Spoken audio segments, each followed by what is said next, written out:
সাথী, খুব খিদে পেয়েছে, খেতে দাও। রান্না করিনি।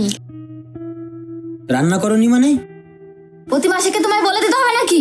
আমার মুড ভালো নেই, তাই আমি রান্না করিনি। আচ্ছা, আমি বুঝতে পেরেছি সাথী, আজ আমার অফিসের কাজের চাপ ছিল, তাই আসতে একটু লেট হয়েছে। তুমি কি কাল আমার মুখ দেখে বুঝতে পেরেছিলে যে আমার আজ অফিস থেকে আসতে লেট হবে? আমাকে না বললে আমি কি করে বুঝবো? ঠিক তেমনই, তোমার শারীরিক প্রবলেম হয় প্রতি মাসে, সেটা আমি জানি। সেটাকে আমি ইগনোর করছি না বা খারাপ বলছি না। কাজের চাপে বা টেনশনে আমি ভুলে যাই, কিন্তু এটা নয় যে আমি ইচ্ছে করে ভুলে যাই। আমি সেই সকালবেলা অফিসে বের হয়ে যাই আর সন্ধ্যাবেলা আসি, আমারও তো কষ্ট হয়ে যায় সাথী। অফিসের কাজের চাপে বিভিন্ন টেনশন আমার মনে থাকে না সাথী। তুমি তোমাকে কল করে বলে দিতে পারো যে তোমার শরীর খারাপ, তাহলে তুমি বাইরে থেকে খাবারটা নিয়ে আসতে পারি। আমরা এটা ভাবি সে দেখে নেবে, সে বুঝে নেবে, কিন্তু এটা তো ঠিক নয়। এসব ভাবনাগুলোই সম্পর্কের ভেতর দূরত্ব বাড়ায়। সবসময় মনের কথাগুলো বলে দেওয়া উচিত, তাহলেই সমস্যাগুলো সমাধান হয়। আর মনের কথাগুলো খুলে না বললে সমস্যা শুধু বাড়েই সাথী।